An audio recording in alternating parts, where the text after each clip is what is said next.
J'ai eu la chance, après avoir fait des études à l'École du Louvre, d'avoir pu travailler dans un musée à Paris, au Palais de Chaillot, où j'étais en charge de la communication du musée.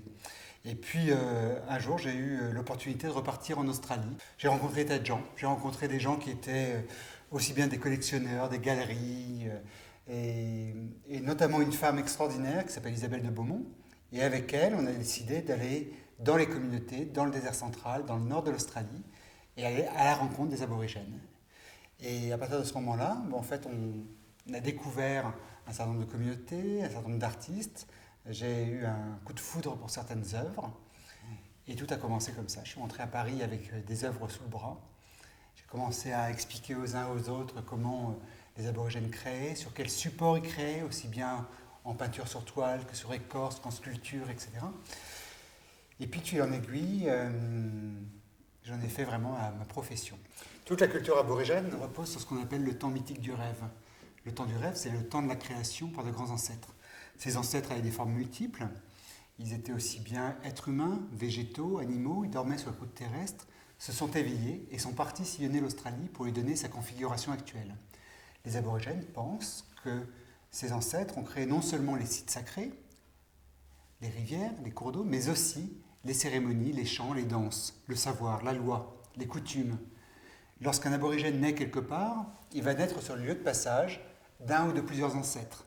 Et il va raconter comment tel ancêtre a créé à tel endroit un trou d'eau, par exemple, comment tel ancêtre a créé les dunes de sable, comment tout cet univers a été créé, recréé par ces figures ancestrales. La notion du temps du rêve est quelque chose d'absolument universel.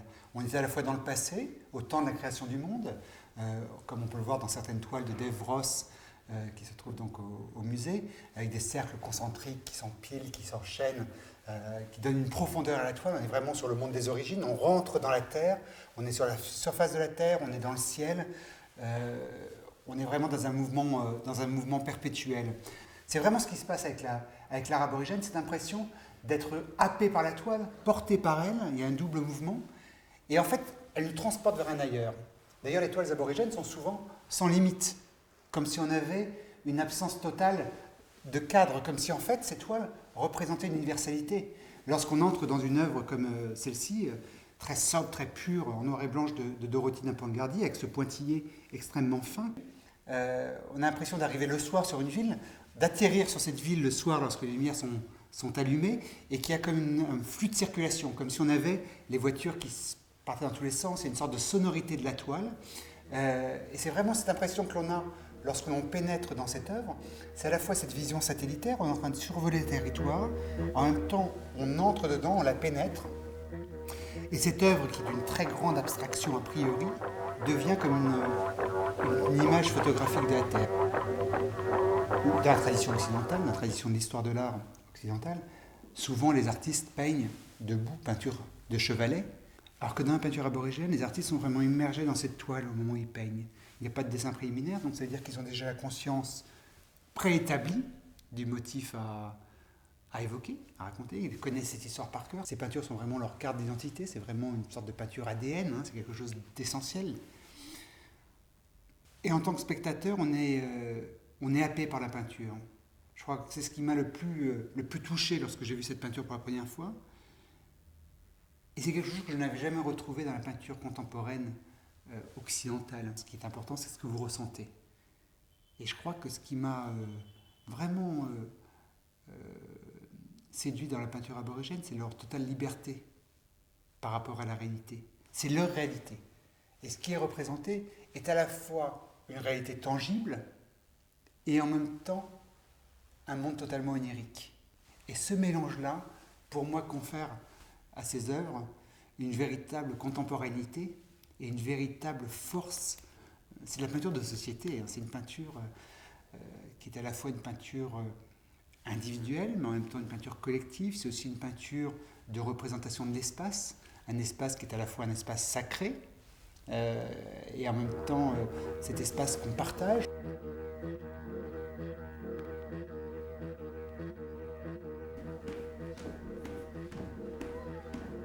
La grande particularité de l'art aborigène va être que lorsque les œuvres sont peintes, elles sont peintes à plat même le sol.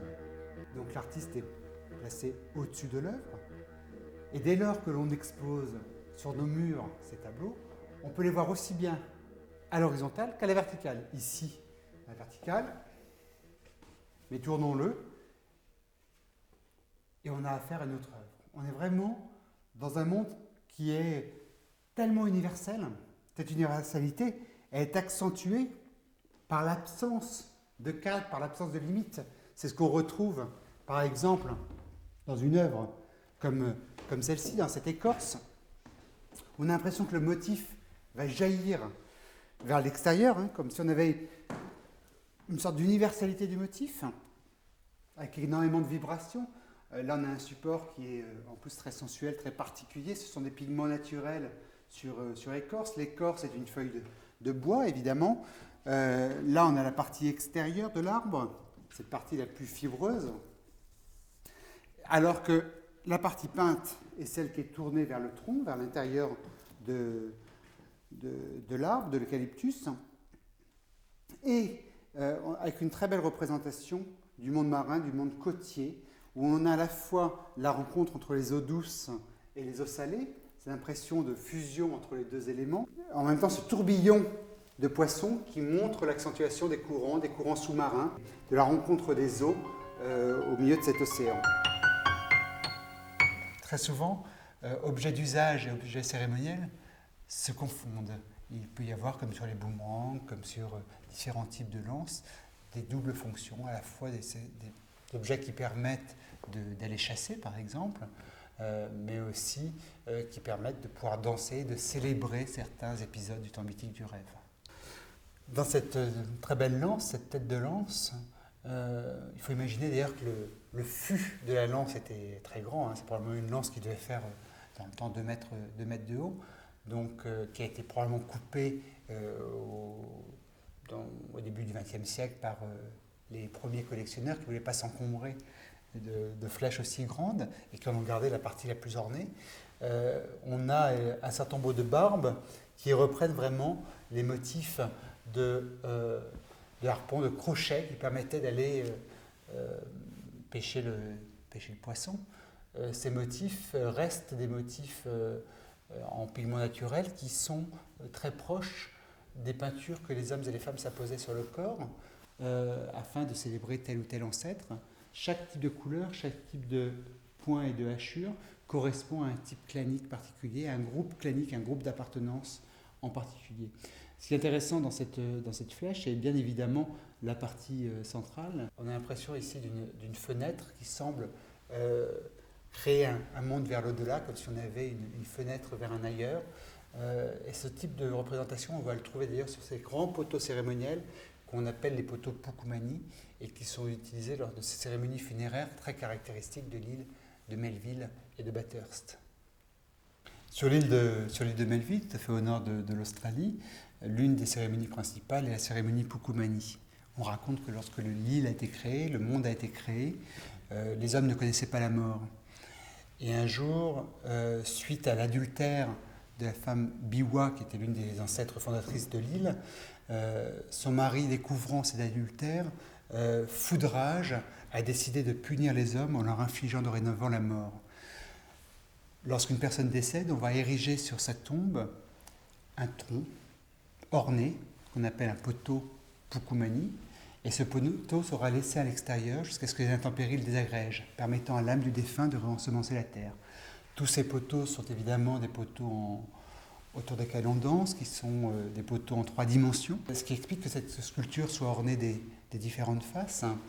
On a de façon évidente la représentation féminine, avec le corps peint avec des pigments naturels, tout comme les participants s'ornent le corps de peintures traditionnelles évoquant leur appartenance clinique d'une part, et aussi commémorant des épisodes du temps de la création, et notamment cet épisode un peu douloureux de la mort, de la mise en place de la mort dans cette communauté.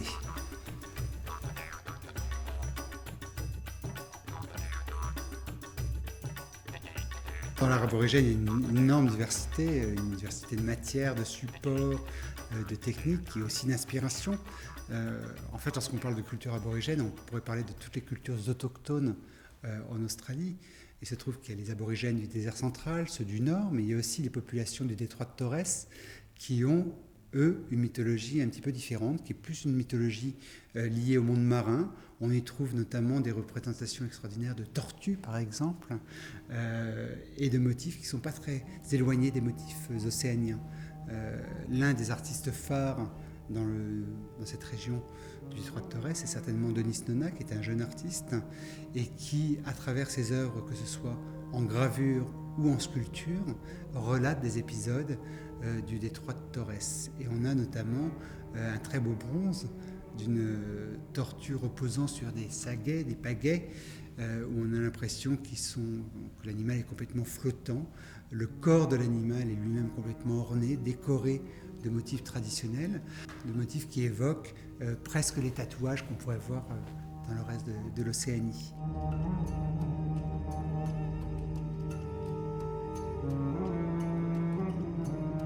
Un tableau extraordinaire d'une jeune femme, Abiloy Kemaré. Abiloy peint entre autres les feuilles du bush. Ce sont ces petites feuilles que l'on trouve, ou encore cette plante qu'on appelle la sensitive, ou le mimosa pudique. Ce sont des plantes, lorsqu'on les touche, les feuilles se rétractent. Elles ont tendance à s'ouvrir, à se fermer au contact du toucher. Et dans le tableau qu'elle peint, on a vraiment l'impression d'être aimanté, comme attiré par le centre du tableau, et en même temps complètement porté sur un lit de plumes. C'est une toile d'une très très grande poésie. Chaque partie de la toile semble se mettre en mouvement, être en relief, comme si on avait une sorte de cavité rocheuse. C'est à la fois très, très dur, assez minéral, et en même temps un peu ouaté, un petit peu cotonneux. On a l'impression d'être sur un matelas de feuilles. C'est absolument magnifique.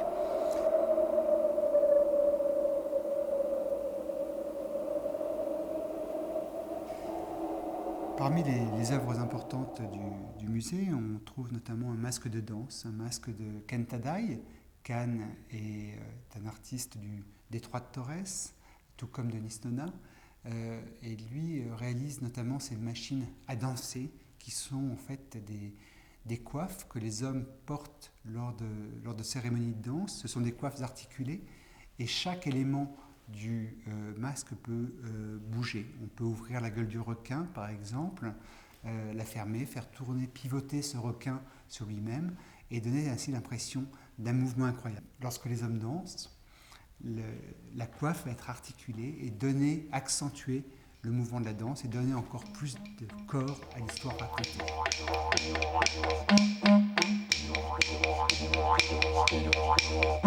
Dans les pièces qui, moi, me touchent particulièrement, on y retrouve notamment les très belles sculptures de Kreuze-Kurdal, notamment ces esprits mimi, ces esprits aériens, ces esprits que l'on trouve dans le nord de l'Australie, qui sont des figures ancestrales qui vivent, selon la tradition, dans les grottes, sur les parois rocheuses, dans les escarpements, et qui a priori ne sortiraient que la nuit, une fois que les vents se seraient calmés.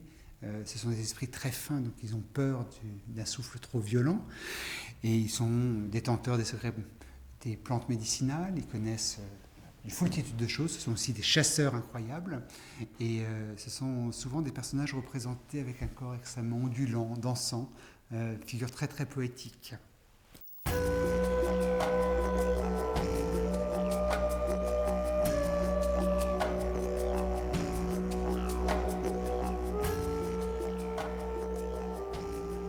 Et je crois que ce qui m'a le plus touché, ou l'une des choses qui m'ont le plus touché de la peinture aborigène, c'est de sentir cette proximité immédiate que j'ai pu avoir avec ces œuvres.